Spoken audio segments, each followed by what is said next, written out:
Good morning and welcome to this week's installment of K-Card's Growing Your Farm and Food Business webinar series. This week I'm joined by several panelists from the United States Department of Agriculture Kentucky offices to discuss their respective programs.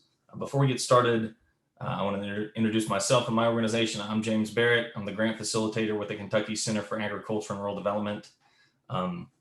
Just a little bit about who we are. I've got this kind of slide up so you all can see. We're a nonprofit organization established to facilitate agricultural and rural business development in Kentucky.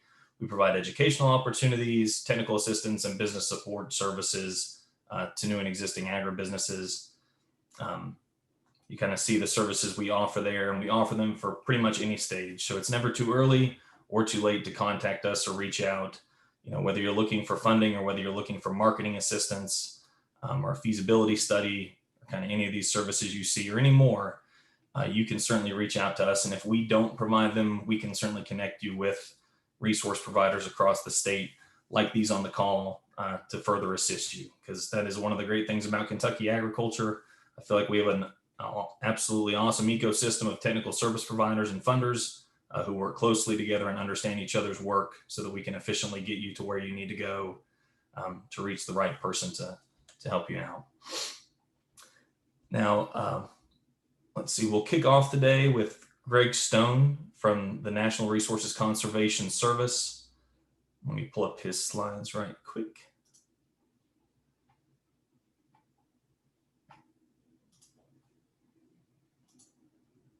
Oh, and just some housekeeping before Greg gets started.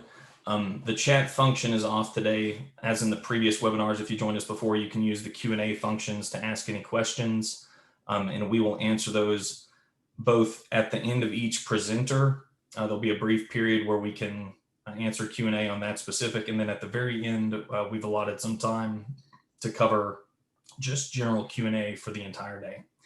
So please feel free to use that. This webinar will be recorded and it will be available on our website. The link, which was shared with you during registration and sent out with a reminder email yesterday, and it's sent out weekly.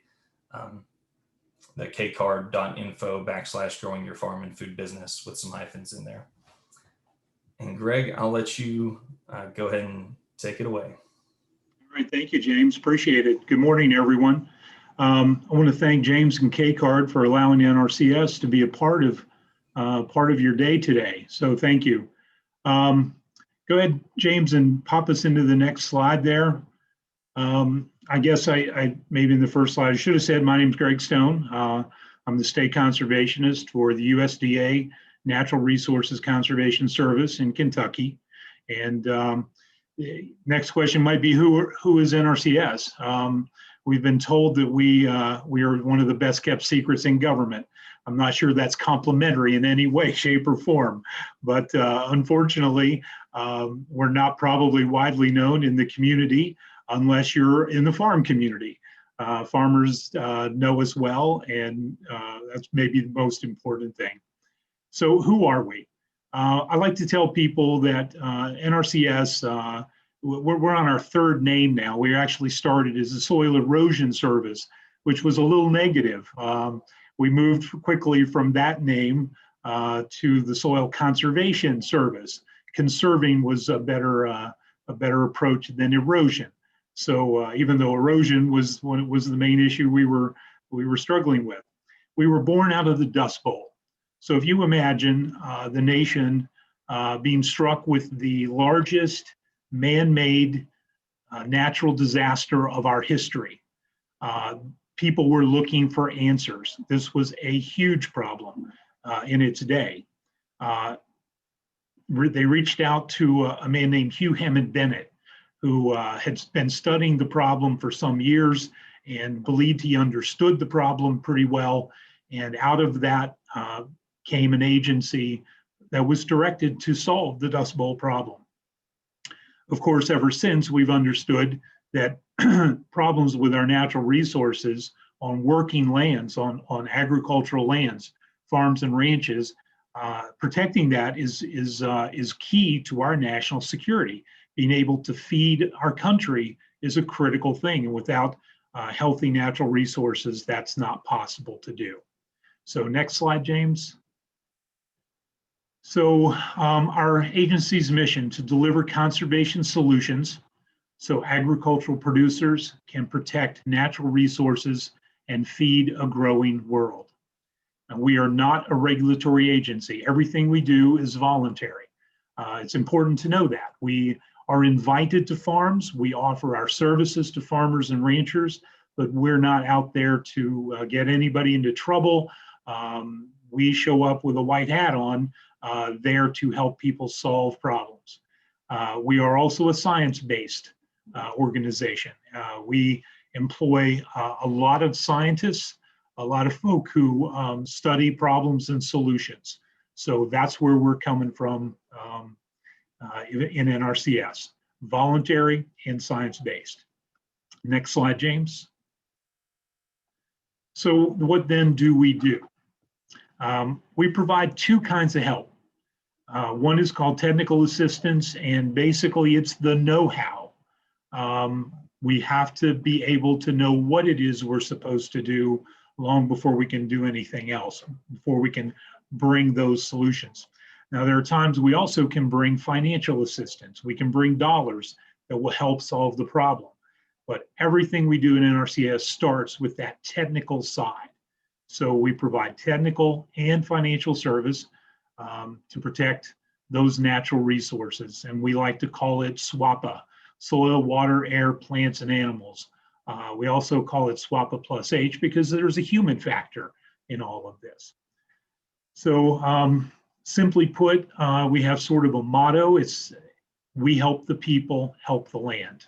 That's really what we do at the bottom line. We help people, help the land. James, next slide. So for our technical assistance, we have some examples here. We work with land users to develop conservation plans. Everything we do starts with those conservation plans. Let's figure out what it is we need to do, understand the resources we're working with, understand what's impacting them positively, negatively, and the rest. Once we've figured out what those issues are, we've understood the resources that are there, how they're being impacted, we can begin to formulate solutions. Some of those solutions will come because soil scientists know soil. Some will come because engineers know how to solve certain engineering problems. But we'll also bring agronomists and foresters and a lot of other experts to these problems so that we can provide full range solutions. So we might be looking at animal waste management. We might be looking at erosion that's going to have to be solved by, maybe no-till, grass waterways. We might be looking at livestock systems that need to better utilize their forages for their carrying capacity. All of those things are on the table. That is the technical assistance side, is the know what to do to get the problem fixed. Next slide, please. So sometimes we're able to bring financial assistance. Now, understand that everyone benefits from a healthier environment and productive farms and ranches.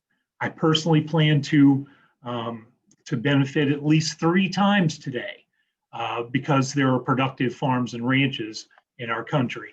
I plan to have at least 3 meals, so I'm going to benefit from that. But we also, all of us, benefit from a healthier environment.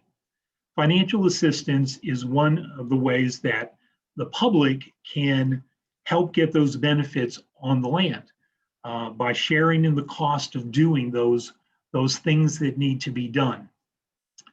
All conservation practices cost something, and usually the farmer is the one who pays that bill. But when we can do financial assistance, this is an opportunity for the public to also kick in something to provide that benefit for everyone. So next slide, please. Of those financial assistance programs, I'm going to cover 3 of those. EQIP is one of our largest and certainly the most popular. We have way more requests for EQIP funding than we have money to provide. We end up funding somewhere between 25 and 35% of all of the applications we get. So it's an extremely popular program. In Kentucky, we provided $18.6 million through the EQIP program just in Kentucky this past year. And of course, we're always hoping to grow that. So what's good for the environment is also often good for farmers. And we promote that nexus where things are good for the environment and also can benefit the farmer. That's a nexus we want to be a part of. And EQIP is a way to help fund that nexus where farmers benefit and the public benefits. So that's kind of EQIP. My assistant for programs likes to say, this is the can-do program. This is where we actually can get some money and we can go do some things on farms. It's a pretty cool program. Next slide, please. The Conservation Stewardship Program is also another good program. In this one, many farmers, we understand, we know, are doing a great job of managing their resources. This program helps them continue to do that by providing some financial assistance, but it also goes above and beyond what's already a pretty good system. In this program, we actually pay farmers to adopt additional activities, things that go above and beyond just mere protecting the resource. Here, we're actually doing enhancements, things that are going to add benefits to wildlife, things that will improve on a long range soil health, things like that that take years and years to do. This is an opportunity for the public, again, to participate in that long-term investment in conservation. Next slide, please. We also participate, have a program that deals with easements. Actually, we have a few of them. We have several easement programs, but I want to talk about the Agricultural Conservation Easement Program, also known as ACEP. Here we have a voluntary program, and let me stress that it is voluntary, where folk want to set land aside to be permanently in easements. Now, there are several ways we can do this. Wetlands is one of our most popular ones. A lot of farmers understand that wetlands have great value, but not always great value in farming. Sometimes those lands are simply too wet to farm, or they struggle with those with that farming operation because of the water. They're always fighting the water.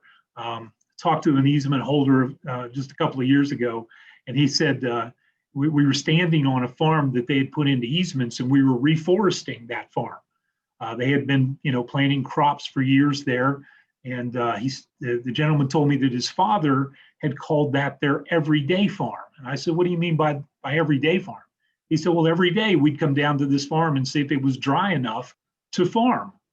And so they were pretty excited to be able to put that land into an easement and go farm land that was more suited, and they didn't have to fight the water all the time. And because of that, the public gets a huge value in that wetland being a great sponge for all kinds of nutrients and bacteria and all kinds of bad stuff that we don't really want in our waterway. These wetlands really soak that up, provide some wonderful benefits for the rest of us. So here we have, the picture you're looking at is a wetland easement where we can benefit wildlife. No farming is going on here. This water is buffered by land around it. And so we have a great system for cleaning up water as it's going through this wetland system. So next slide, please. So steps to getting assistance from NRCS. This is a pretty straightforward process, but that's what it is. It is a process. Anybody who doesn't like working within a process will always be frustrated by government programs, and that's unfortunate. But if you sort of start at step one and work your way through step 5, it'll be a relatively painless process, we hope. We always start with conservation planning, and we actually do that in person on the farm. So you would call, make an appointment, a planner would come out to your farm, walk the land, talk with you about what they see, talk to you about what problems you may see, talk about your hopes, dreams, and aspirations for that land. What are your objectives? And our plan will work towards that. So this really becomes the farmer's plan. We're there to provide assistance and help put it together, but really it's a record of farmers' decisions. These are not NRCS decisions. We're there to help inform those decisions, to help understand, what's going on from that scientific perspective. But the plan itself belongs to the farmer. You would then make application for a program. There's an eligibility determination, both on the land, is the land eligible, and are the people eligible? Those two things have to be met. Then applications are ranked. Now, because I mentioned earlier, we fund somewhere between 25 and 35% of all the applications we receive. The way we determine, well, who's going to get funded and who isn't, is in this ranking phase. And we actually have a formula that takes into account a whole lot of different issues, but some of those are local, what the local resource concerns are, what the local work group determines is important for that area. So we can actually tailor our ranking system to a region of the state, to a part of the state. So it's a pretty cool system, but it tends to be a little complicated. And then once someone receives a contract, their application is successful, then we begin the implementation process, putting those conservation practices on the ground. Next slide, please. So some common practices we're looking here in this picture as at a forest riparian buffer. You can see that the riparian refers to the stream. So we have this stream, these stream banks, stream sides, and that's being repopulated with trees. That's going to shade that stream. It's also going to protect, you can see a barn nearby. Those trees and that land between the barn and the stream are going to protect that stream from nutrients entering in. So cattle are producing nutrients on one side of the fence, and the stream is being kept clean on the other side. Next slide, please. Fence is probably our most common practice. We spend a lot of money on fence, but that's because, as strange as it may seem, fence does a lot of conservation things, or at least, let me put it differently, we can do a lot of conservation things with fence, including managing forage. We can also exclude livestock from woodlands, which will help that woodland be more productive. We can exclude it from sensitive areas like sinkholes, things like that. We can exclude animals from streams and water bodies. All of those things are very positive for the environment. Next slide, please. Cover crops is also one of our big ones. We have a lot of cropland in Kentucky, and all of that cropland, when you have bare ground, is exposed to rainfall and erosion. Those are the two huge problems that we have, with our Kentucky cropland. So cover crops provide something for that raindrop to hit rather than soil particles. When raindrops hit soil particles, those little particles explode into tiny bits, and that's what can be carried away with sheet flow of water. So when that rainwater is leaving the field, it's taking soil particles with it. If those raindrops impact plant matter rather than soil, we have soil savings. That impact on soil particle doesn't happen. The water flow does not carry those particles. So cover crops are huge in preventing erosion. They also retain soil moisture. They can keep nutrients in the field rather than headed for the Gulf of Mexico, where we all know we have problems with that water. So cover crops are very important, and we push them hard, and we spend a lot of money on those. Next slide, please. Forest stand improvement is another pretty important practice that we carry out in Kentucky. Much more of it on the eastern side than the west, as you might imagine. But forest stand improvement does a whole lot of good things for us, including wildlife habitat. It also allows farmers to sort of make sure that the right trees are growing well and have plenty of room to grow. In doing this practice, we might take out less productive trees, in a thinning sort of operation, and do what we call crop tree release, allowing those trees that are desirable to grow, to get more sunlight, more nutrients, more water, and grow better. All of this also benefits wildlife in a big way. Next slide, please. Livestock watering facility and pipelines. These are of course our practice names. You can see here in this slide, we've got a waterer that actually spans 2 different fields. When we do rotational grazing with farmers, when they undertake that practice, we usually save soil. We get better utilization of the forages that are on the farm, and those farms become more productive without putting more animals out there. So we actually get a much healthier environment. But in order to do that, we must have water. Usually the limiting factor on most grazing systems is, do you have water close enough together to make that management possible? So this is a pretty popular practice that we do a lot of. And in this case, you're seeing a pretty cool one with the float balls. And this is kind of a freeze-proof deal. So they can graze late into the fall. And we can truly benefit from all that beautiful Kentucky fescue that's sitting out there in the distance. Next slide, please. High tunnels have become, over the last about, I don't know, 8 or 10 years, one of our most popular practices as well. We have way more applications than we have money to fund this one.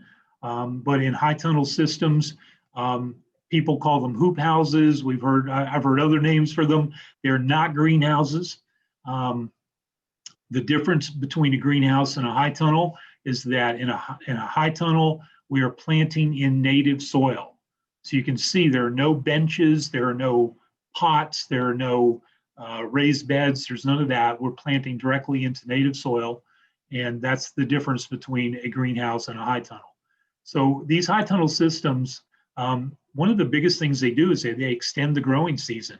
So if you have someone growing, and good example, sitting here at the picture looking at those beautiful carrots, if you have someone growing produce, extending the season, getting to be in the market earlier and getting to stay in the market later, those are huge marketing advantages.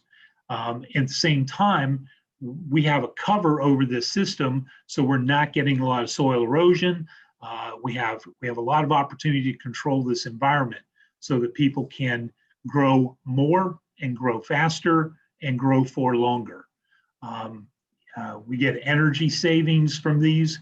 We get a reduction of nutrient and pesticide transportation. So all of these things are healthier, again, for our environment. Next slide, please.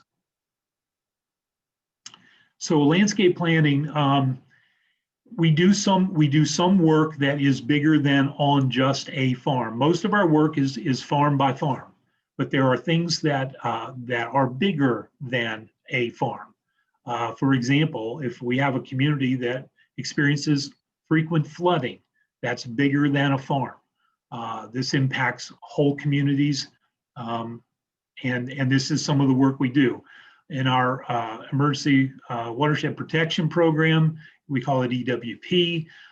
This is sort of a program that comes along after terrible natural disasters, and we have a certain role in helping to put that community back together.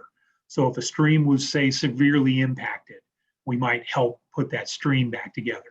Now, we wouldn't be making payments on houses or that kind of damage, because there's another federal agency that has that role.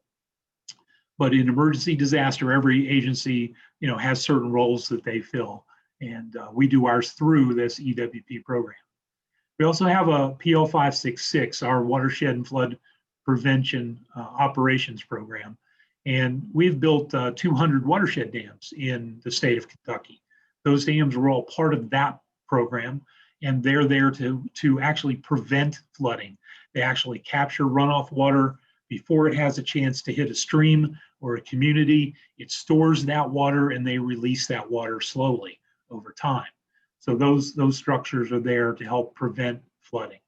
And we still have that program. It was not funded for a few years. It is being funded again. And so we're in Kentucky, we're looking at new opportunities to take advantage of this program as well. Next slide, please. So let me just a few little points to make sure we emphasize. NRCS programs are voluntary, but they all do have rules. We can't avoid that, but we also don't make anybody work with us. They are voluntary programs. They are funded competitively. So when I mentioned ranking, that's the competition part. So, I hear often farmers will tell me, well, I've applied twice and I haven't got funded. I understand that. It is competitive. There may be things you can do that will enhance your application and give you a better chance of being funded, but it could also be that the third year's the charm. But it doesn't matter how many years someone applies, they still have to win that competition to get a contract. So something that we hear a lot about. It's a way, though, the competitive nature is, first, we never are going to have enough funding to do everything. And second, we got to put the money where the problems are the worst and the solutions are the best. So that's the reason for the competition. All of our programs are on a continuous application period. So we'll take an application any day of the year. No worries about taking an application. However, there are ranking periods where we say, okay, we're going to stop here today and we're going to consider all the applications we've received up to this date. And the next cutoff date might be a year in the future, or it might be a matter of months. But we'll take an application anytime. We're going to rank them usually once a year. The first EQIP ranking period ends November 20 for the fiscal year we're in now. So if you are thinking you would really want to get an application in this fiscal year, FY 2021, you want to get your application in to NRCS before November 20. And look for other programs and the deadlines on our webpage. We list them all. We keep them all as current as the information we have.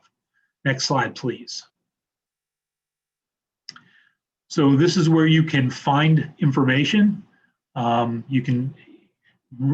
typical work with us starts with someone calling our local field office. That's almost always, that's 90% or more of the contacts we make is somebody simply figures out where their local office is. Here's a website that can find that for you. Give those folk a call and say, hey, I'm interested in working with NRCS, and that starts the process. Also, you can look at our Kentucky NRCS webpage. That's listed there as well. Next slide. And that, I believe, closes me out, James, and I'm tickled to death to take any questions folk have.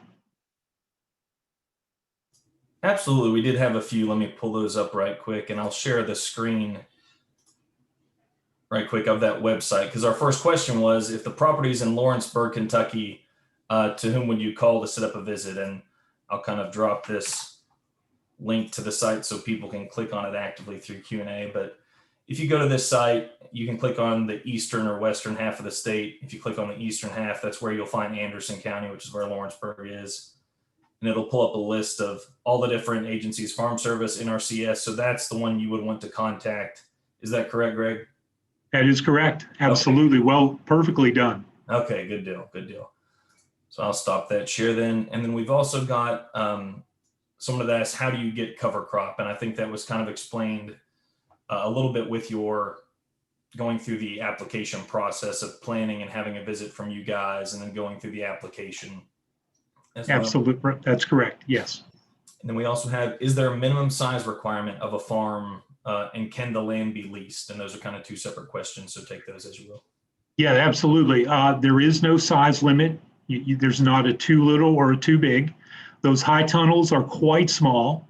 Those are, we've literally put those in people's backyards. So, I mean, there is no size limit. And leasing, yes. What you do have to have is control of the land for the length of a contract. Those contracts vary in length of time. They can be as short as a year, as long as 10 years. That all varies based on a whole bunch of, a number of variables. But you do have to have control of the land. That can be a lease, but control of the land for the length of the contract. So if you're going to have a 3-year contract, you need to have control of that land for at least 3 years. And let's see, if anybody else has questions, feel free to type them in. Greg, I do have a question on the EQIP program. You mentioned it's a cost share. Is it a 50-50 or what does the split look like? Yeah, we actually use a different kind of formula. I mean, it's loosely based on percentage, but we call it a payment schedule. And that payment schedule is a formula that takes into account the materials, the time and labor that it costs, maintenance costs. It takes a whole bunch of factors into account and then comes up with a payment. So when you look at our payment schedule, what you'll see is a trough will be this much. Pipeline will be this much a foot. So you'll see, so you'll know up front, this is what we're going to pay. It's not a straight percentage, but you'll know we're going to pay, we may pay $2 a foot for fence of this sort. So you'll know up front, okay, NRCS is going to cover $2. Anything above that is going to be mine, right? So it's actually a cleaner way for the farmer to understand what they're getting from us. And it takes some of the sort of variables out of play. You'll know when you get a contract, every item is listed right there, not only by unit, but then total. Yeah, that's so nice. If we're going to do if we're going to do $2 a foot and we're going to spend 1,000 feet, then NRCS is going to pay 2,000. And if it costs you 5,000, you've got 3. If it costs you 2, you've got nothing coming out of your pocket. But you'll know exactly what that is up front. That's great. It is loosely based on 75%, though, James. But don't think that Greg said everything is 75%, because Greg didn't say that. But I'm posting it on Facebook right now. Greg said 75. All right, thank you. No, and then just the last question: what are the most popular EQIP projects? If you could just give an example of 3. I know we saw fencing and high tunnels, and those tend to be popular. But what else? Yeah, those are practices, and so those are our most popular practices. But let me stress this, James. For us, we really want to look at systems, okay? Because a practice standing there by itself rarely does us that much good. It rarely does the farmer that much good. It rarely does the community that much good. Just sticking a fence in the middle of the field doesn't really help much. But if it's part of a system, so we tend to look at livestock systems, so fence, water, all those things come into play. The agronomic stuff, we look at stocking rates. All those things come into play to make a system work well and be environmentally, enhancing rather than problematic. We also then look at cropping systems. So it's a different set of practices, so we look at cover crops, we look at no-till, we look at, grass waterways. How do we get the water safely off the field without carrying a bunch of soil with it? So we look at livestock systems, we look at cropping systems, we look at small production systems like high tunnels. So for us, if you want to know how NRCS thinks, we think systems. So those practices all become, sort of tools in the toolbox that we would apply or not apply to a system based on that system's need. So, and there's some things that go across the board. Nutrient management, you got to manage your nutrients if you're growing crops, or if you've got livestock, you're piling up, nutrients in the form of manure in the barn every winter. And if you're growing, tomatoes in a high tunnel, you got to watch your nutrients. So some practices are completely across the board, touch everything, but really I would say think systems. That's the best way to approach those things. I appreciate that, Greg. That's useful, especially you're not looking to fund disparate little investments that don't really yield much of a return, but rather make an investment on a system that really provides some impact. Absolutely right. Thank you. Yes. Let's see. Last question I'll take is fencing only for livestock, or can it be requested to keep animals out of a crop site? So we have some pretty specific rules about fencing. And I would refer you to your local office because they'll happily get into all the details and the nuances better than I can in this kind of a presentation. But fence can, in general terms, be used to exclude livestock from areas that are sensitive. So, for example, streams, sinkholes, those kind of things. We fence them out of woods all the time. There can be reasons to put a fence between a crop field and a pasture field, but there are also times when that's more management than conservation. So everything we do has to have a conservation payoff. If the public isn't getting something for, its investment, then we're not investing, on their behalf. Now that none of that, so far we've talked lots in the questions about the money side. None of that affects technical assistance.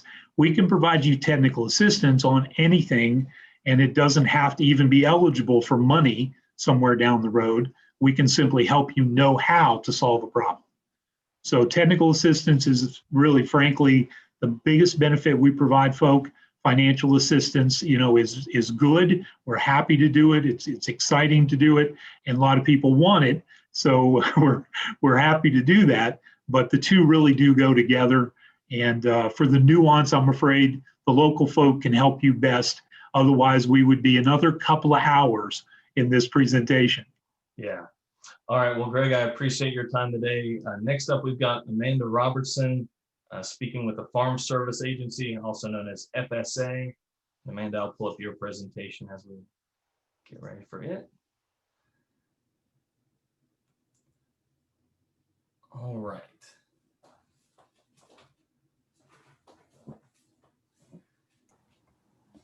Okay, thanks, James. I was having trouble getting myself unmuted there.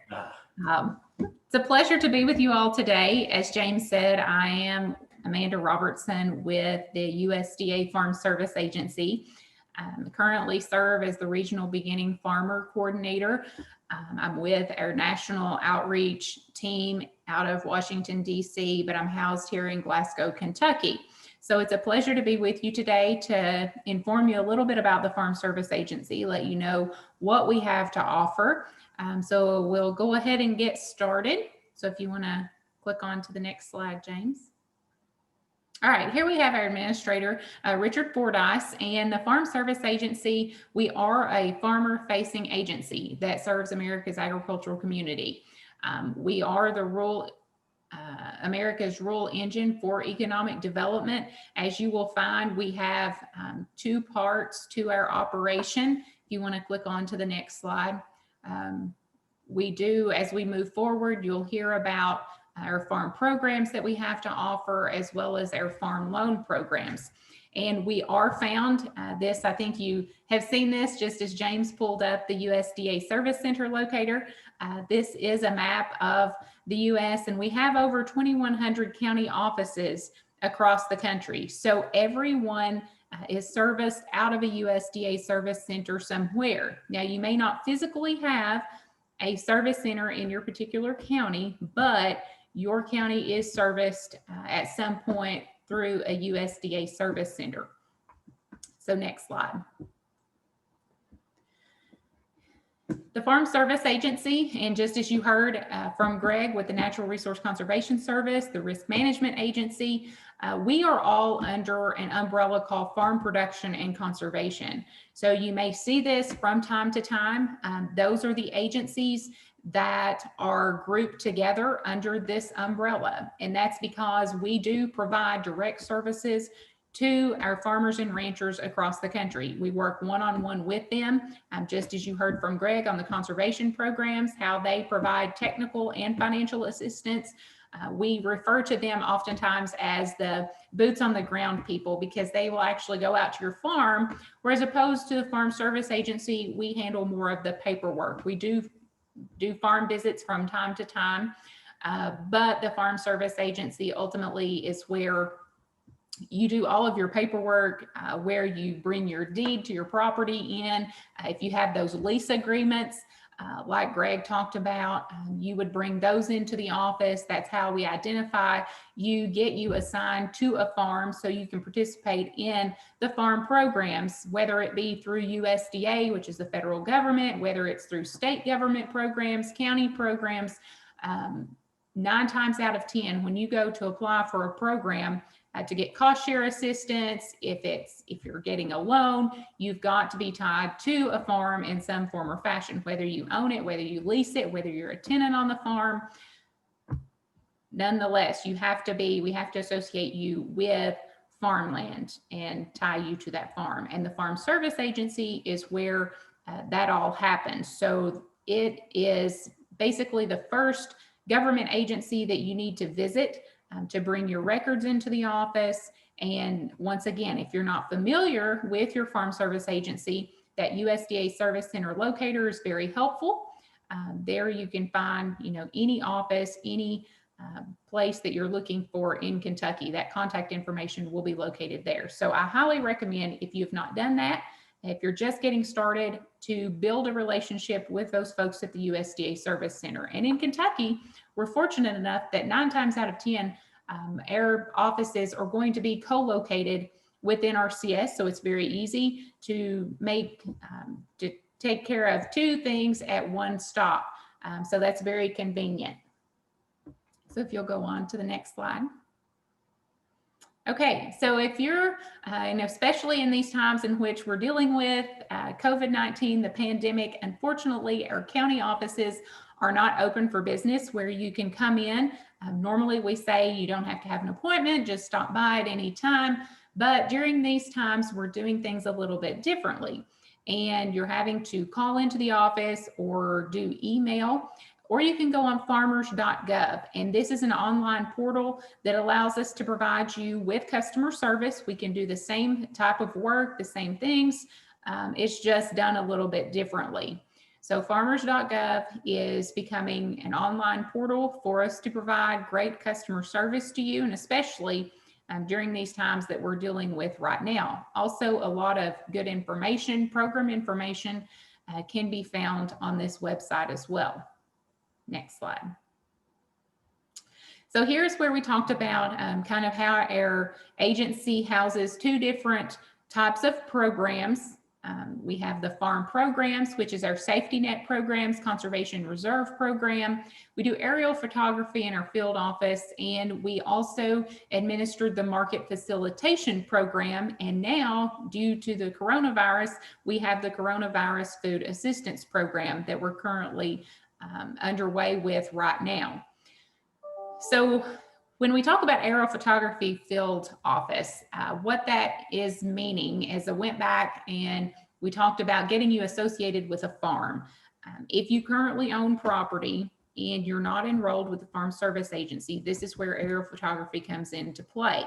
You'll take your deed. If you have a plat, that's also helpful because our employees use the aerial photography to identify your property, and we'll delineate that based on your deed. That's where that plat is helpful. If you have that, we'll need your personal information for those individuals listed on the deed, which is your name, telephone number, address, social security number, so we can get you established in the system.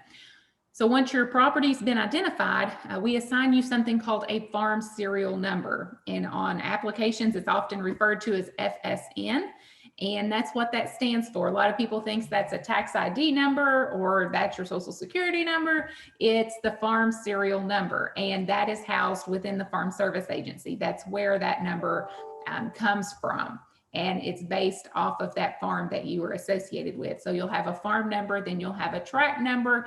If you have different, if it's maybe a large acreage, if it's broken down into several parts, but that's where all of that comes into play. So that's why it's important for the Farm Service Agency to kind of be your first stop when you're becoming involved, because when you go to apply for those programs, for example, EQIP or anything else with NRCS, they'll probably ask you for your farm serial number. So you have to have that to tie it to a program.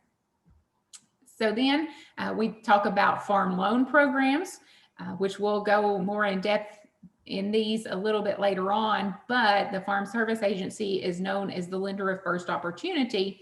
And we're here to help folks that maybe are just starting out. If you can't obtain credit from a conventional or commercial lender, that's what we're here to help you with. We do handle taxpayer dollars. That's how our loans are generated. So it's important that you meet the eligibility requirements that are there, and we're going to ensure, you know, that you're good to go on this program. So next slide. Our farm programs, the purpose of this is to keep farmers farming and lands usable. That's what our farm programs, that's what we're here to do. Ultimately, we are here to support the American farmer, and that's what our programs are designed to do. Next slide. Okay, here we have the safety net programs. As you can tell, we love to use acronyms. So with this, it's like the alphabet soup, a lot of people call it. ARC PLC is a program, a safety net program for our grain farmers primarily. WHIP is the wildfire hurricane indemnity program. And, you know, we think about that program and we think, well, that's nothing that we would be eligible for here in Kentucky, but they've expanded the program a little bit. So it's excessive moisture. So this has been a huge program. Employees have been very, very busy working with customers on this program. So it's something there to help with compensation due to adverse weather that could have negatively impacted the yields that producers would get. NAP, this is an insurance, it's a non-insurable as crop assistance disaster program. This is a program that enables you to obtain insurance when maybe your regular insurance agent won't insure your commodities or it's not eligible. So we insure fruits, vegetables for our livestock producers. They can obtain insurance on hay, pasture, things like that, something that's not typically insurable through a regular agent. And the cool thing is, if you're a beginning farmer or you're socially disadvantaged, underserved, this administrative fee, which typically it's $325 per crop, that fee is waived. So you get that insurance for free. If you want to increase your coverage and do a buy-up, you get that at 50%. So great opportunity for you to take advantage of that. Our LIP program, a lot of folks refer this to as the dead animal program. So if you lose livestock due to adverse weather, extreme heat, extreme cold, lightning, anything such as that, you can turn those losses into our office and potentially receive compensation on that. Then another program that goes hand in hand is the dairy margin coverage program. And for our dairy producers, which, you know, ultimately they're facing some hard times right now, but this program too, we allow for our beginning farmers, there's administrative fee of $100 for this program, but that fee is waived for them as well. So if you fall into that category, if you're interested, if you're currently involved in a dairy operation, that program is available there. And the ELAP, this would be for our bee producers. If you lose colonies due to adverse heat, weather, once again, if that comes into play, and then the tree assistance program. So all of these programs, basically disaster safety net programs that are set in place to help our farmers when things happen beyond their control. Next slide. Conservation Reserve Program. As Greg talked a lot about conservation, NRCS. So FSA and NRCS kind of work hand in hand with this program. Conservation, or the Farm Service Agency does administer some conservation reserve programs, CRP, is what we refer to it as. And we work with NRCS on developing plans. They, once again, as we refer to them as the field folks and kind of technical side of things, you know, we handle all the paperwork, setting up your contracts, things like that for our programs, but yet we rely on NRCS. This is how our government agencies work hand in hand with one another. Each of us couldn't do our jobs without each other. So the purpose of CRP, it helps producers to improve water quality, reduce soil erosion, and increase wildlife habitats. So there are various programs through CRP that you can apply for, that you can enroll in. Those term limits, you know, when you sign up, go into contract with these programs, you know, your land is designated specifically for that contract, whether it be, you know, you've decided to plant trees, if you're doing, you know, wildlife habitat, if you've planted native grasses, there's just different things that you can do. And our folks will come out, look at your property, see what you may be eligible for. A lot of times we can look, as we talked about that aerial imagery, we can look off of that. We can look at your crop reporting history to make some determinations from the office. But oftentimes, you know, it requires folks to go out. We do that free of charge. You're in no way obligated. We're bound by a contract until you sign that contract. So that's an option. That may be something, if your land may not be quite suitable to farm, then enrolling in one of these programs may be something that's of interest to you and would be beneficial to you. So we typically, when you sign this up, you receive an annual installment every year. Usually those installments come around the 1st of October. And then sometimes there's some mid-contract maintenance that you have to do. There's cost share available for you to do that. So if that sounds like something of interest to you, I encourage you to check that out. Next slide. Our market facilitation program. We talk about this and we let this in here because this was a great program that we had. As you'll notice there, we provided. So this is past tense. This is a program that's already happened, but it was a program that was very beneficial to our grain farmers. We just wanted to stick this in here to let you know that, you know, when things come along, that's kind of what the Farm Service Agency does. Those safety net, the subsidiary programs, that's what we do. We administer those programs. We're there to help our farmers and to provide them compensation when things, as we've mentioned, happen beyond their control. So this was a program put in place to help those individuals due to our trade tariffs. So we had great success out of that program here in Kentucky, and many of our farmers benefited from it. Go ahead. Next is the Coronavirus Food Assistance Program, as we mentioned. This program's due to the pandemic, which we're encountering right now. We already had one phase of the CFAP, as we talked about, that concluded. So now we're in phase 2. We have CFAP 2 that's currently going on. I think sign up is through December 11th. So if you're currently involved in an operation, if you're growing commodities, you have specialty crops, you have wool, you have livestock, you know, I encourage you, go to that farmers.gov. That's a great resource for this program. A ton of information can be found there.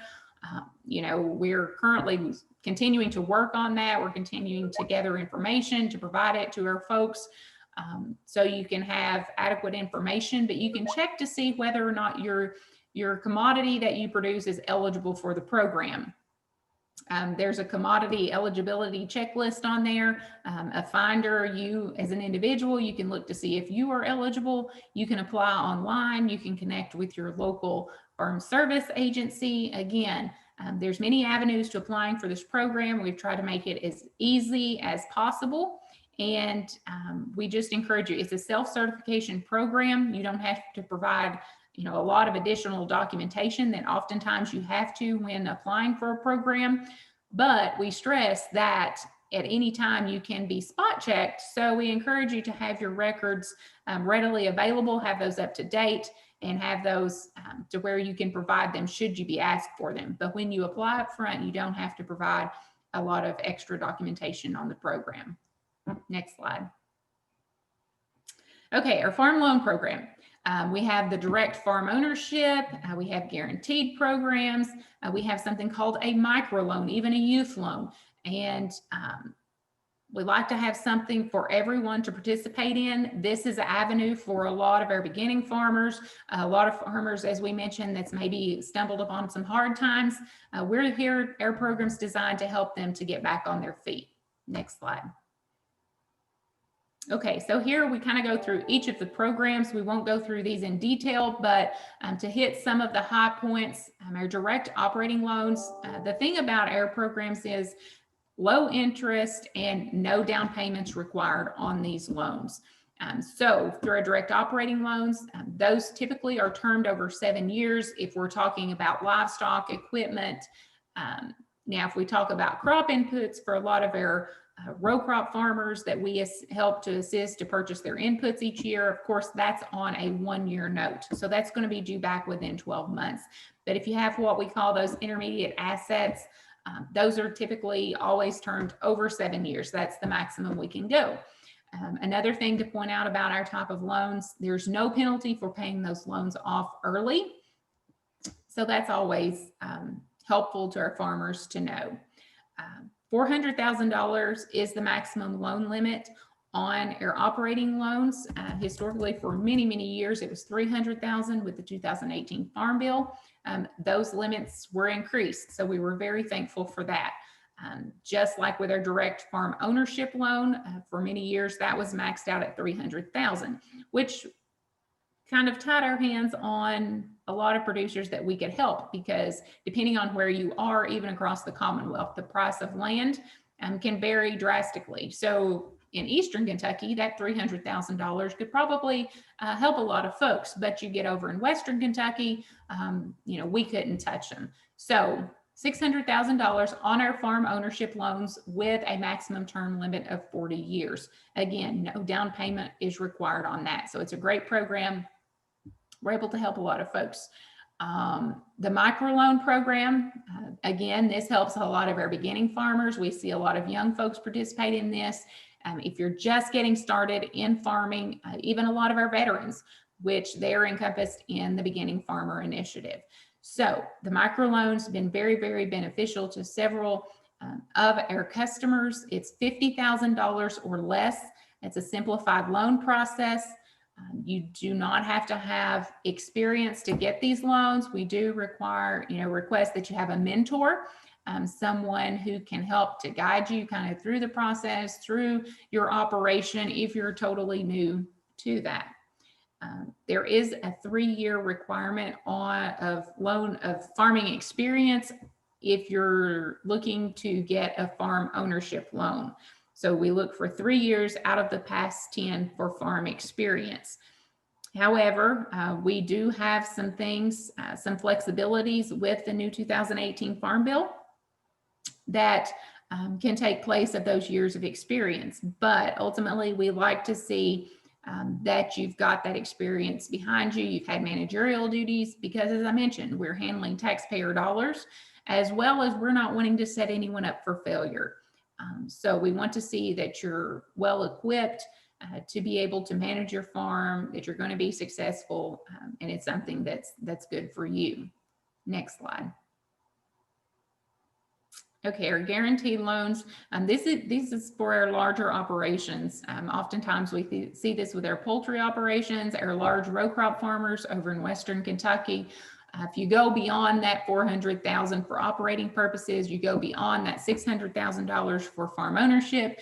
This is where we partner with another financial institution, and they essentially become the customer of the Farm Service Agency.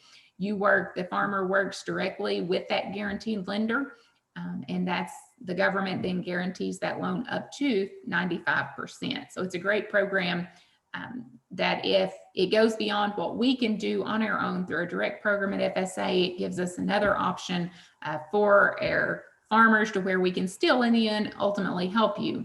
But the bank's yet not comfortable going out and doing that loan on their own. So the government's there to support that loan. Then for our youth, we can do a loan for youth ages 10 to 20. It's very helpful for our 4-H or FFA participants that have a project that they're working on. It helps to give them experience, get them involved at a young age, and just gives them a lot of opportunity. So we're happy to have that program at Farm Service Agency to help and promote our youth in agriculture. Then our minority and women and our beginning farmers, we have targeted funds set aside for those individuals. They still have to meet the eligibility requirements for the loans, but we do have targeted funding that's set aside for them. Next slide. And we already mentioned those, so you can go on. Okay, and then we have loan servicing options. So we can refinance loans. We can't refinance farmland, but we can operating loans. So if you have a loan, where you've purchased equipment or livestock from a conventional lender, your interest rates, you get yourself in a shape where you can't repay those, you can come to FSA and we can help. If you're a current customer of FSA and you're falling upon hard times, we have some servicing options that we can do, looking at extending your terms, reevaluating your loan interest rate, and things such as that. So we have services to provide to assist you. Next slide.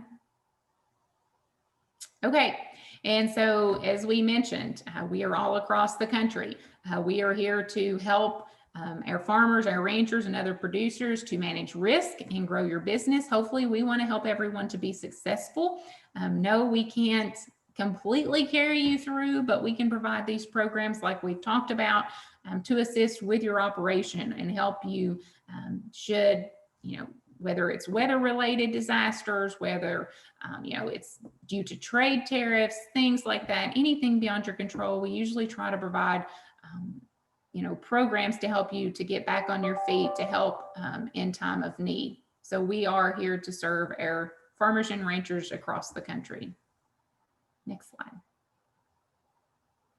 Okay, and then here in Kentucky, as we mentioned, of course, we have 120 counties. Not every county has a farm service agency located physically in their county. We have 64 county offices across the Commonwealth with 16 farm loan teams. So I encourage you there. That link will take you to that directory that was shown earlier.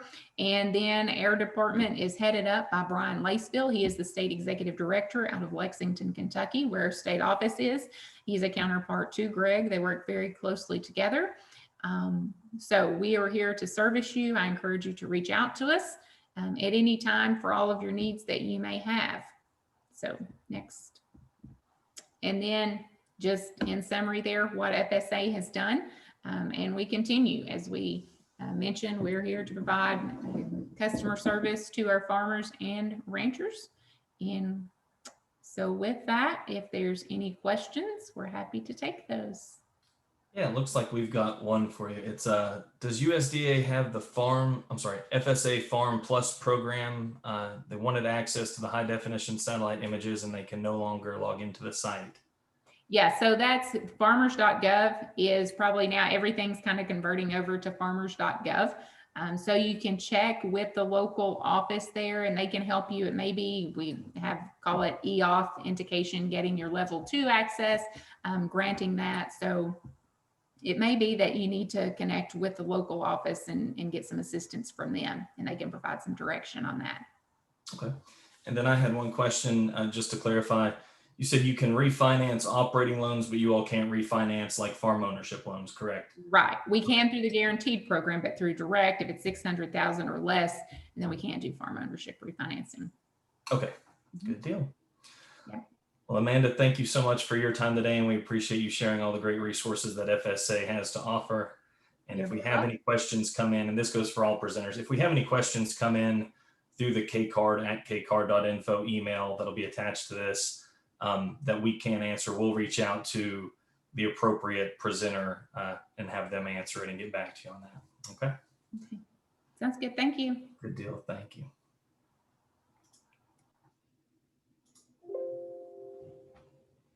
Let's see.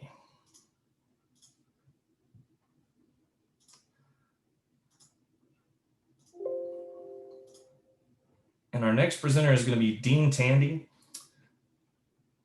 with USDA Rural Development, also known as RD, since we love our alphabet soup. Give me just a moment, Dean. I'll get your presentation up and running. Okay. All right. We're good to go. All right. Thank you, James. Appreciate the opportunity to speak to everyone about our, we have a couple of programs here that I'd like to cover with everyone. One is the Value Added Producer Grant Program, and which will be the first one we'll cover. And the second program, though, will be the Rural Energy for America program. We call it REAP for short. And anyway, again, thanks for this opportunity, and hopefully we'll have some helpful information here for you. There's a lot of details, so hope it don't get you buried too far into them. But anyway, we go on to the next slide, please. So the Value Added Producer Grant is a program that does provide grant funds for agricultural producers. So there's two different categories that you can apply for within this grant program. One is the planning for planning grant activities, and others for working capital expenses. Basically, to assist you to hopefully get a larger share of the dollar out there, the consumer's dollar, in that process. Next slide. Okay, these are the eligibility categories in a nutshell, and we'll go through each one of these individually as we move through the slides here. But there are 5 different categories, basically. The first of all, you must be an eligible applicant. Your product must be eligible. The purpose for which you're applying must show eligibility.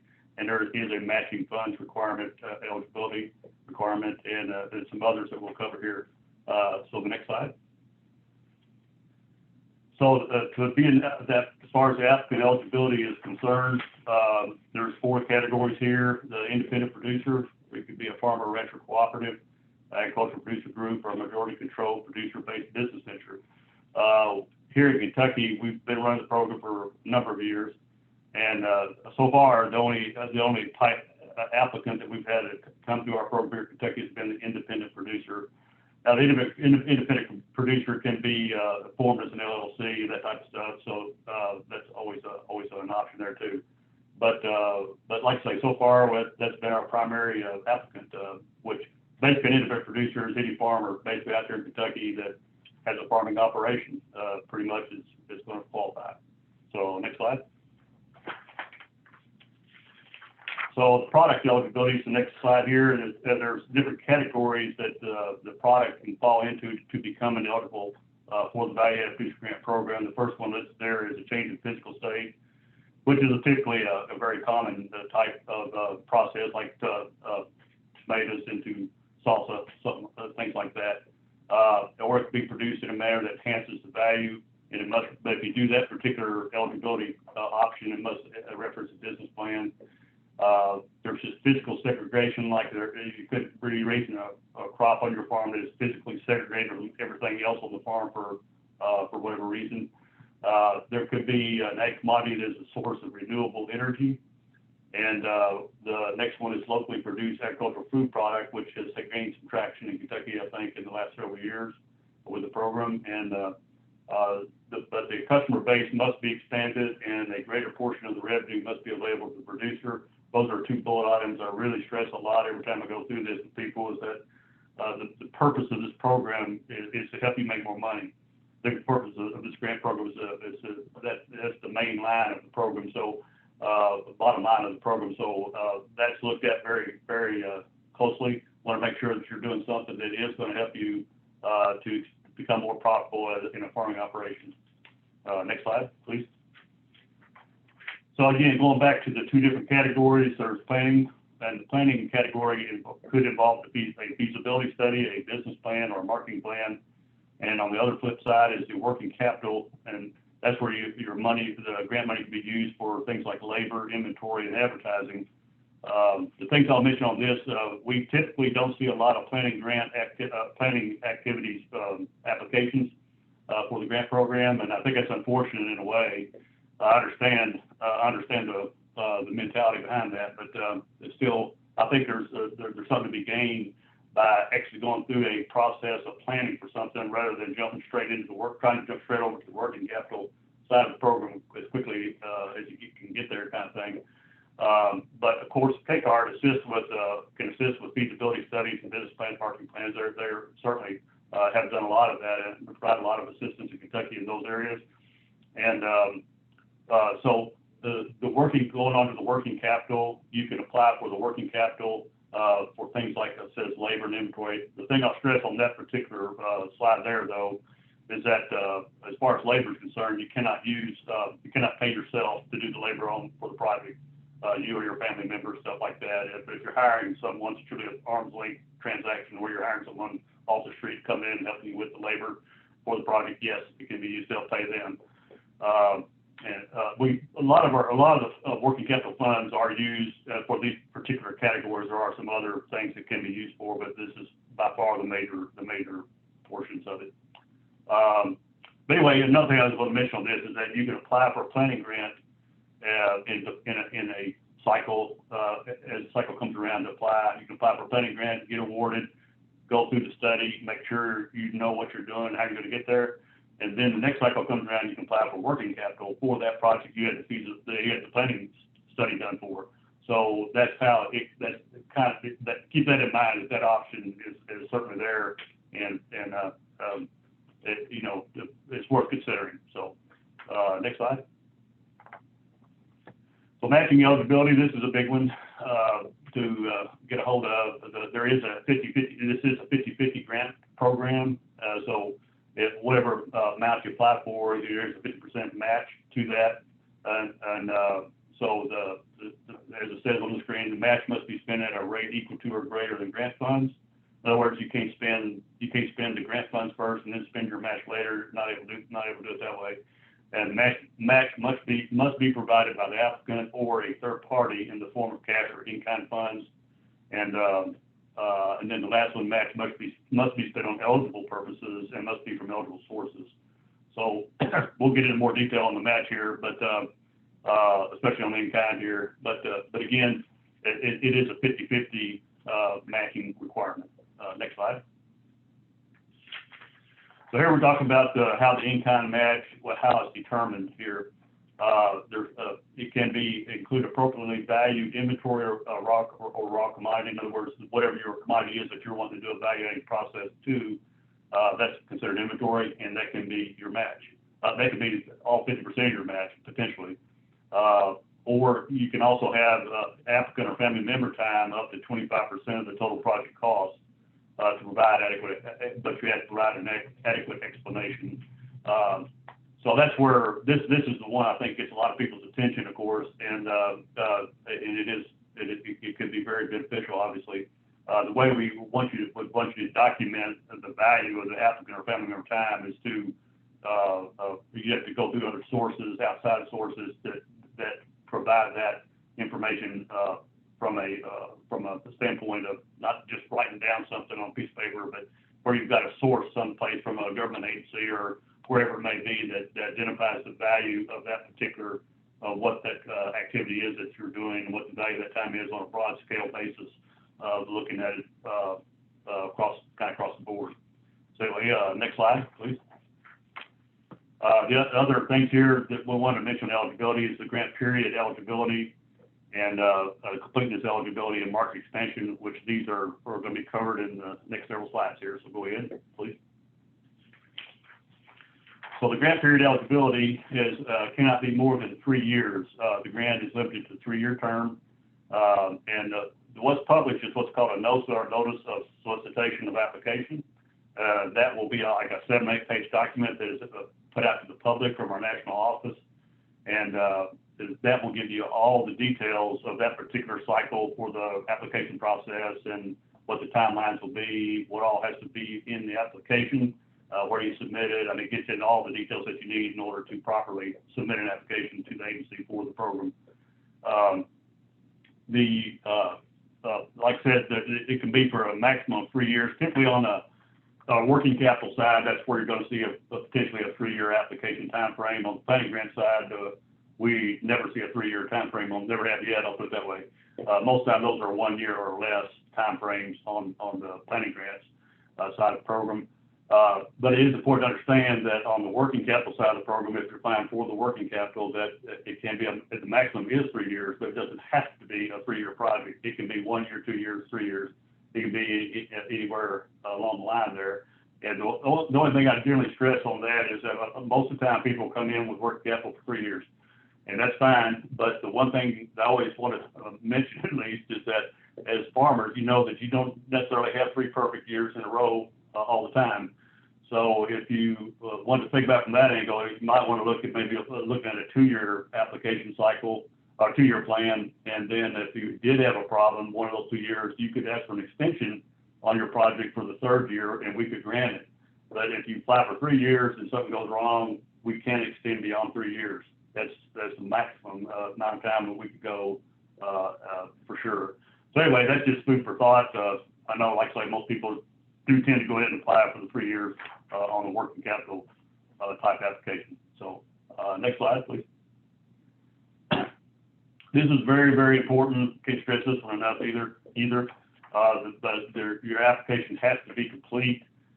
You have to cross all the T's, dot all the I's, make sure everything is in there when you submit an application for this program, because this is a nationwide program. It is a super competitive program, and there's just no room for not submitting what you're required to submit in the application process. So I can't stress that enough. Of course, KCAR can assist with those looking at the application from that standpoint. They can't write it for you, but they can certainly look over it with you and make sure you are providing all the information you're supposed to be providing, because that's very, very critical to the process. Next slide, please.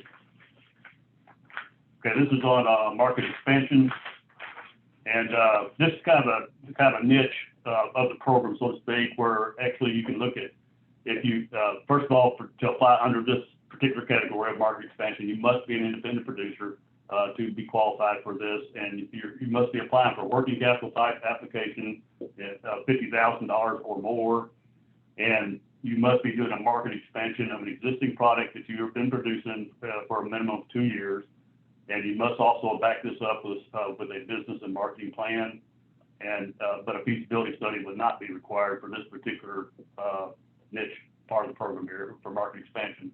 So we have had some activity with in this particular area that we've seen it with the program in Kentucky. So certainly it's something that has a possibility that could be helpful. Next slide. So the maximum amounts here are on the screen. Working capital funding, the maximum is $250,000, and for a planning grant is $75,000 against 50/50 match. So in essence, you could have a $500,000 working capital project, or you could have a $150,000 planning grant project. So it's up to those maximums. In other words, you could have a $50,000 working capital application, or you could have a $100,000, 150, 200, 250, so forth. Same with the planning grant, anything up to $75,000 max. Whatever amount you apply for, you got to match it, either with cash or in kind, or a combination of both. Right now, as far as our typically the way the cycle works on this, the way it's supposed to work, let me say it this way, the way this thing is supposed to work is that we would receive a NOSA, which is that notifying the public of the application window is now open for this program. You can start applying for the grant, and the process is starting. So ideally, the NOSA would come out actually next month, each year, in like November, December of each year. But in reality, it doesn't happen to work that way, unfortunately. It could be anytime. We don't have an active NOSA published right now, but it could be coming out anytime over the next, let's just say, 6 months, give or take.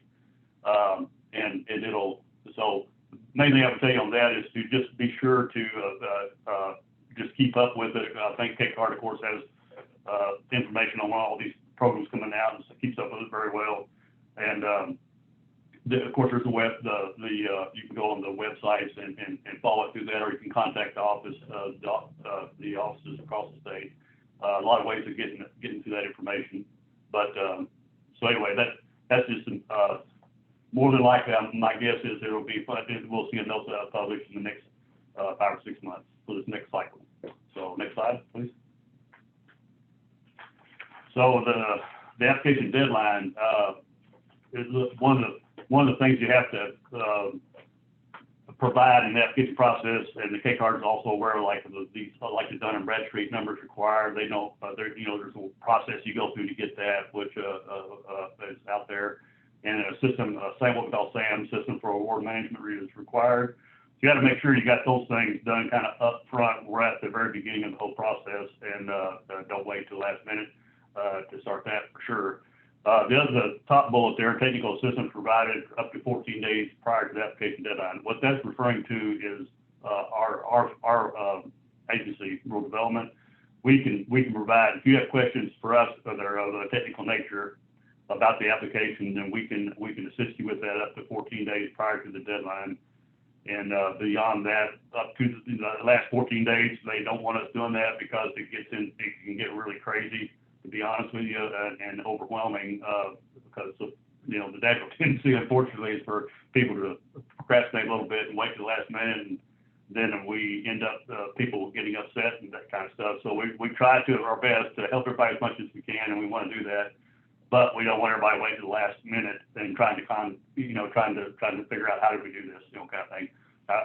KCAR will help you, I think, with technical assistance all the way up to the deadline, as far as how they operate with this program. So next slide.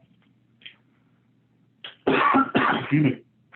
So there's two ways to submit applications for the Value-Added Producer Grant Program. One is obviously paper, and the other is electronic. And I tell people every year on this that I highly encourage you to apply through paper. There's a grants.gov website that you can apply electronically through, and you're welcome to try to go that route if you want to. So I'm not saying that, but what I found is that a lot of people run into issues and problems getting the grants.gov site to work correctly.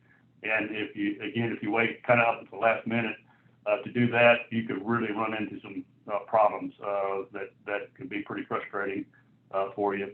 So you can do that, like I say, grants.gov is there, or if you want to submit a paper application, as long as it's received by our agency by the deadline, paper application, or the electronic, either one. And in the NOPA, it will state in there what those two deadlines are. They're basically the same date, but there's a day or two difference between each of the two that will be explained in the NOPA when you review it. But again, the paper application can be submitted to any of our field offices for rural development across the state. In fact, we've had some people turn them into the FSA offices, which is fine. They generally call us, and we figure all that out at the time or whatever that happens. Or you just mail it to our state office address, and as long as the application is postmarked by the deadline date, there's no problem. But it's important that whichever way you go, it is important you get it done prior to the deadline date, because if it's after that, we will not be able to process and take that application and process it for you. So please don't make that mistake. So next slide. So anyway, again, kind of an overview of the Value-Added Grant Program, Value-Added Producer Grant Program. Again, it is a super competitive program. Don't take it for granted. You're going to be competing against applications from all over the country. There are very well written applications and that type of thing. So don't take anything for granted. It is a national competition, as mentioned, and again, very unforgiving as far as having a complete application. Make sure that you provided all the information that's asked for in the application in the NOSA. And then the last thing is grant writers are available. We here in Kentucky, we have not seen a lot of applications come in that have been done by grant writers, but it's okay if somebody wants to employ a grant writer to help them with the application process. That's an option. What we've found, basically what's happening is KCAR has provided a lot of technical information to our applicants in Kentucky, and that's been sufficient, more or less, to get through the process. If you do use a grant writer, though, be aware you're going to have to pay them, whatever their fees are for that, whatever they're charging. And you cannot use the grant funds. If you are awarded the grant, you cannot use the grant funds to pay your grant writer. You have to pay your grant writer out of your own pocket up front. So definitely be cautious and aware of that. Next slide. There's a few examples of some projects that have been awarded in the past. This one in particular slide is Lee's Plant Farm. Received $250,000 to expand their locally grown produce. Customers that sell off their on-farm retail store, they sold to the public school system. They market diced pureed butternut squash and also sold to a regional wholesaler there. So basically, they took their produce and went through a packaging processing type program in order to market it. So next slide. This was a grant for $14,000 roughly, where they used it to do a value-adding process, to go take the raw fleece and turn it into yarn, including organic yarn and organic wool roving, and they marketed it here in Kentucky and some of the surrounding states. So next slide. This is Wildcat Somerset. So it's located in Somerset. Wildcat Mountain Cheese received a $95,000 grant and it was working capital.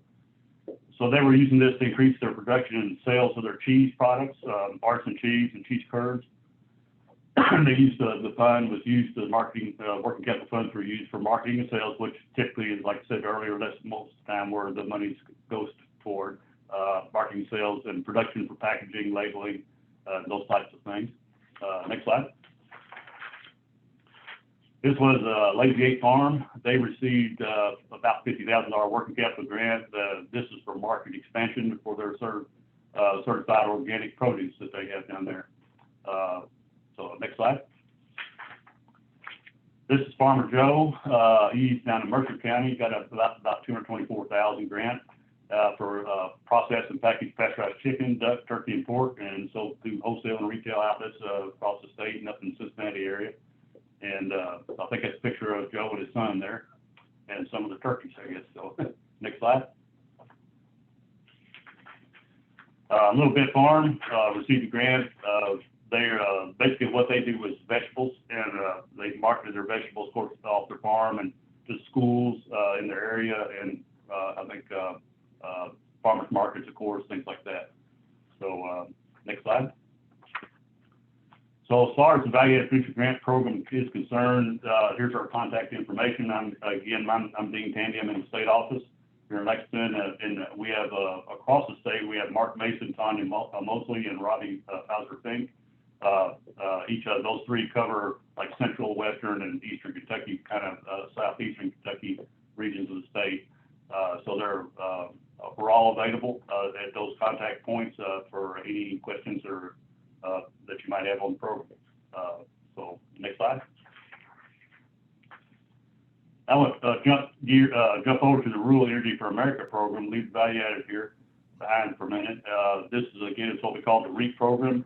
And I do not run this program. I want to mention that up front. Scott Moss is the coordinator for this program in Kentucky. But anyway, I'll do my best to go through the slides here and explain how this program will work. So next slide. Dean, before we get started on this one, I did have a few questions on the VAPG. Someone asks, would an appropriate planning project be to evaluate the application of a rotational grazing practice or other regenerative practice on a property? No, I don't believe that would actually qualify. It has to be more of a commodity for, how do I say this? The value of the commodity, you're doing an enhancing of a commodity to a different level. Market feasibility. I'm sorry? Was it like more like market feasibility? Yes, there you go. That's probably a better way to say it, yeah. I gotcha. All right, and let's see if there are any more questions. And you mentioned labor. No production labor is covered by the grant, correct? Just like processing, packaging, sales, marketing, that kind of labor, right? That's exactly correct. Yeah, we cannot, definitely cannot use the Value-Added Producer Grant to produce any crop or livestock or whatever. It's none of the productive expenses that can be covered with the grant. But like you said, you need processing, marketing, and so forth. Once you produce the commodity and it's there and you're ready to take it to the next level, yes, that's where the Value-Added Grant can come into play. All right, good deal. Well, with that, I'll let you continue on the REAP program here. Okay. So on the REAP program, yeah, let's go to the next slide on that one. So there's two or three moving parts here in the REAP program. First of all, it's designed to assist farmers with energy projects. There's two sides to the program: renewable energy and energy efficiency improvements. So there's two different avenues of application for the grants, and there's a grant side to it as well as a loan side to it, guaranteed loan side to the program.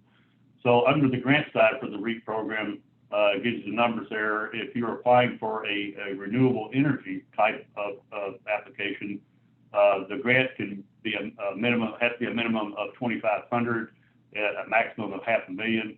If you're applying under the energy efficiency side of the REAP program, the minimum grant request is $1,500. The maximum would be $250,000. Now, going over to the right side of the slide there, you got the guaranteed loans where it talks about there are limits to 75% of the total eligible project cost that the guaranteed loan itself is. And then the maximum amount that can be applied for is $25 million under the guarantee program. And but you can have a combination of a guaranteed loan with a grant limited to a total of 75% of the total eligible project cost.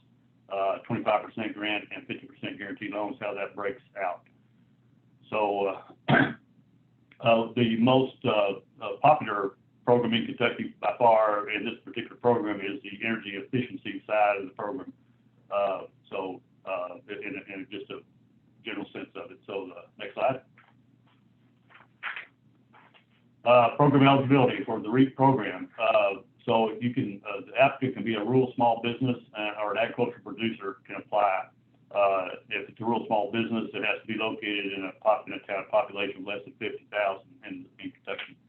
But an agricultural producer, of course, is an individual or an entity that directly in the production of directly involved in the production of agricultural products, and that gets 50% of their gross income from that operation. Or if it's a small business that's applying under the REAP program, it has to be a private entity, including a sole proprietorship, partnership, corporation, or cooperative, and actually can include rural electric cooperatives and certain other electric utilities. However, the definition for small business must meet the Small Business Administration standard for small business, which there's a website there where that can be researched a little more. And it is important to note under the REAP program that nonprofits are excluded from the REAP program. They are not eligible to apply for this particular program. So next slide. Okay, so on renewables, here's just some examples that Scott put together, some pictures for the REAP program here. Of course, solar, you got on the left hand and the right hand side of the picture is solar, where money was used for solar panels in the farming operation. And in the middle there was a wood boiler system that was a REAP project for a wood boiler system for heat generation using wood pellets. So they were using that to heat that facility there. So next slide. So under the energy efficiency side, which we mentioned, there's energy efficiency and renewable energy. So these are pictures from the energy efficiency projects.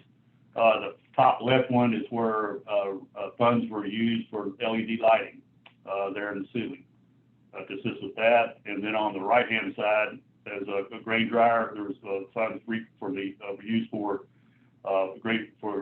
improvements to the grain dryer upgrades. And then down at the bottom left was a electric motor replacement. Excuse me. And the bottom right is where REAP funds were used to replace, put in more energy efficient irrigation pumps, that type of thing. So next slide. So here's some businesses that were assisted with the program. On your far left is where the REAP program was used for a cooler replacement in that store on the left there, and also for LED lighting also in that grocery store. And then in the next picture over to the right was LED lighting. That's what that particular project was, all LED lighting was used. By the way, the LED lighting is a phenomenal amount of savings that can be obtained through installing that LED lighting in any business or whatever. It's if you run the numbers on that, it's a no-brainer almost to go that way. The top right is it's a heating and a cooler for a hotel room. Is what that is. It's kind of difficult to see what that is there, but that's where project was used to put in energy efficiency upgrades for heating and cooling units in hotel rooms. And then the bottom right is an HVAC system that got replaced through the REAP program. One thing you might note too is that just because it can get a little confusing, the REAP program cannot be used for a business that's just starting and they're going out and building a new building and putting in this stuff. They cannot be used that way, but it can be used for existing businesses that need energy efficiency upgrades of this nature of these types for these types of things. So just wanted to mention that. So next slide. So the way the REAP application deadline operates in this program is that as far as the grant side, the deadline is actually Saturday, the end of this week here, for grant requests of less than or equal to $20,000. I know Scott's been receiving applications here in the last couple of weeks already for that particular deadline.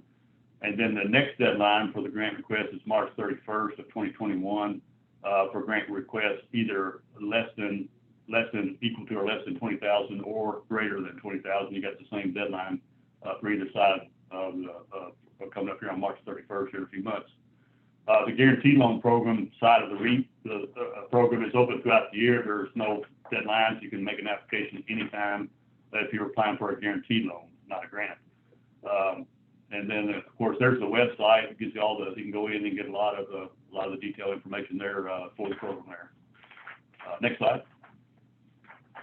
So like as mentioned earlier, Scott Moss is the energy coordinator for the REAP program in Kentucky. There's his contact information, and just like me, Scott's got the same 3 field people that work with the REAP program, just like I do with the value added. Mark Mason is down in southeastern Kentucky, and that's his contact information. And Tanya Mosley is in the northeastern section of the state, and then Robbie Fauser-Fink is in the western part of the state. So but any of us can help you get to the right person and get the process started as far as that goes. So that's the last slide there. So any questions?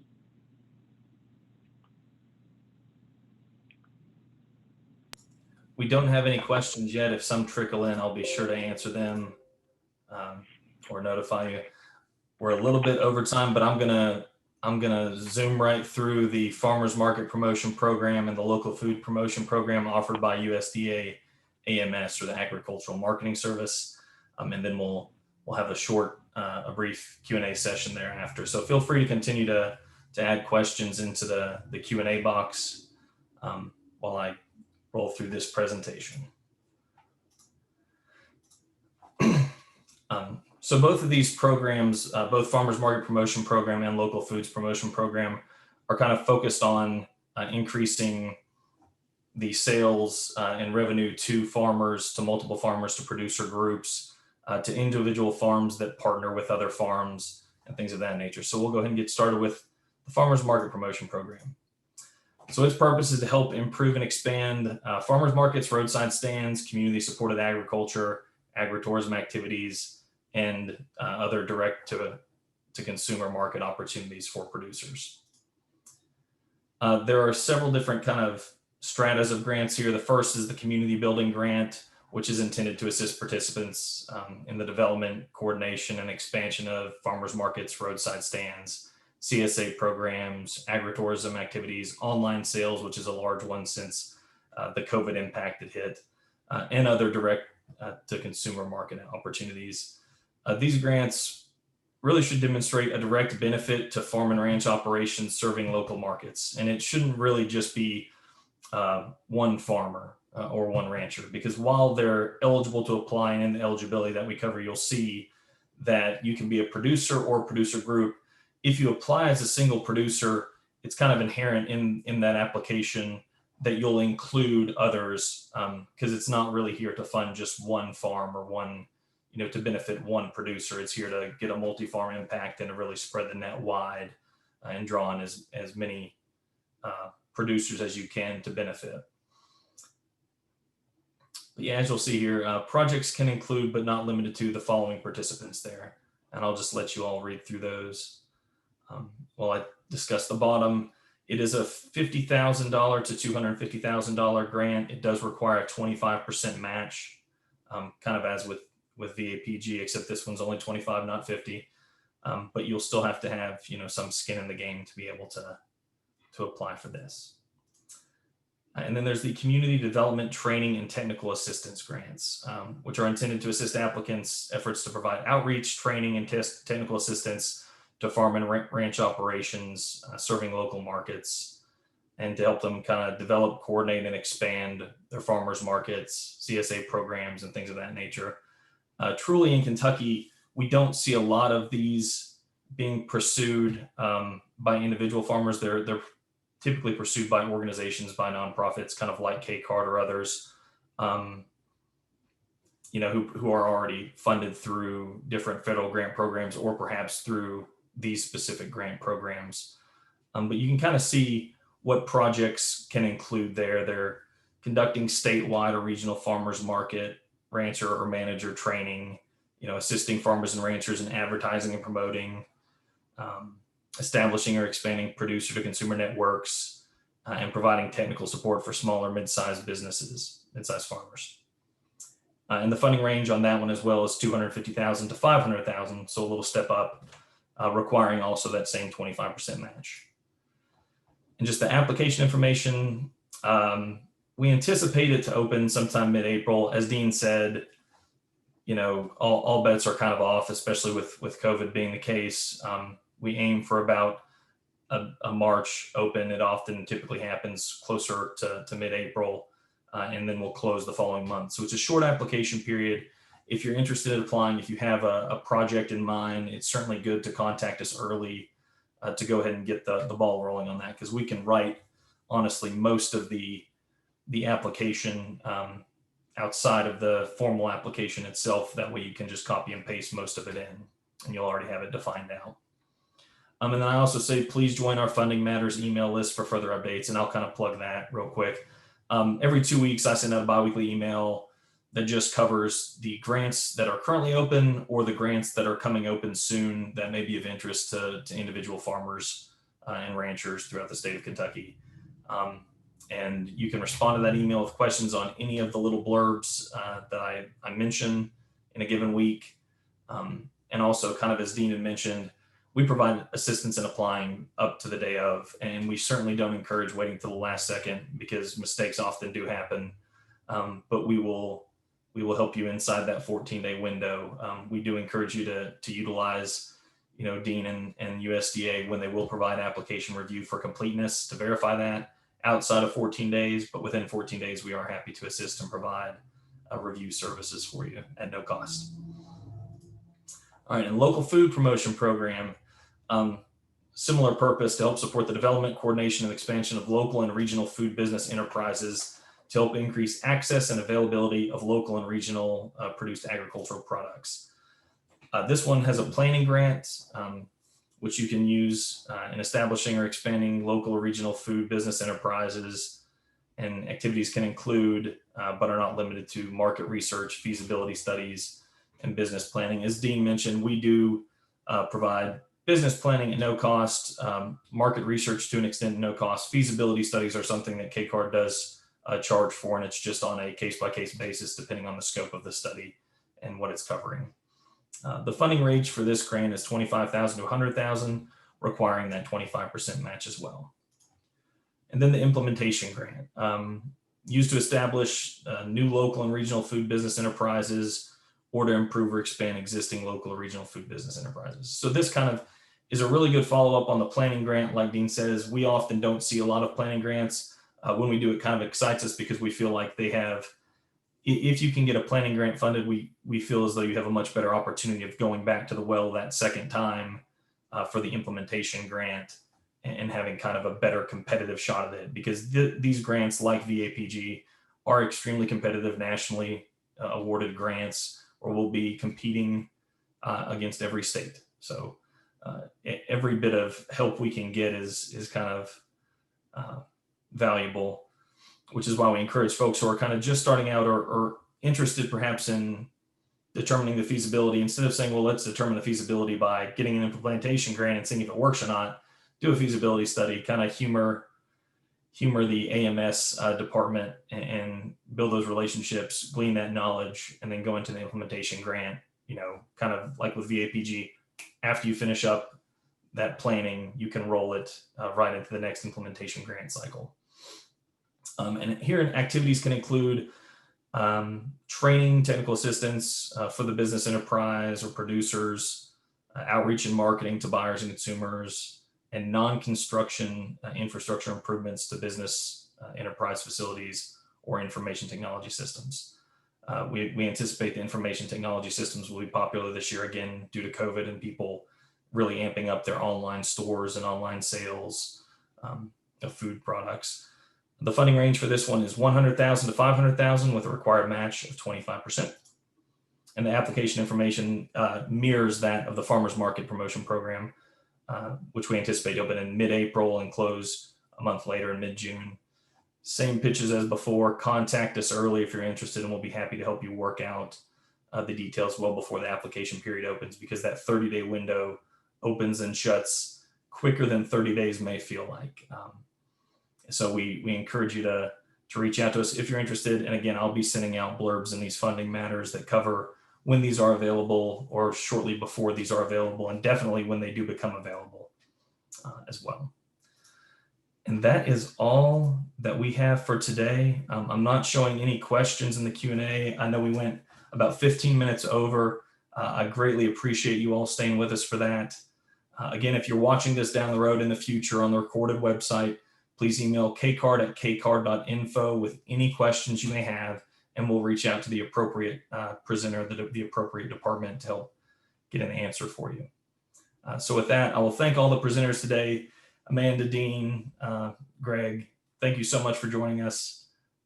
Thank you so much for presenting the information you've got. Even I learn something every time I watch one of you all present, and I, am supposed to know all these programs, but I learn something new every day, it seems. So thank you so much for sharing. And we look forward to connecting producers with you guys and helping facilitate those relationships. If there are no further questions, then have a great afternoon and take care.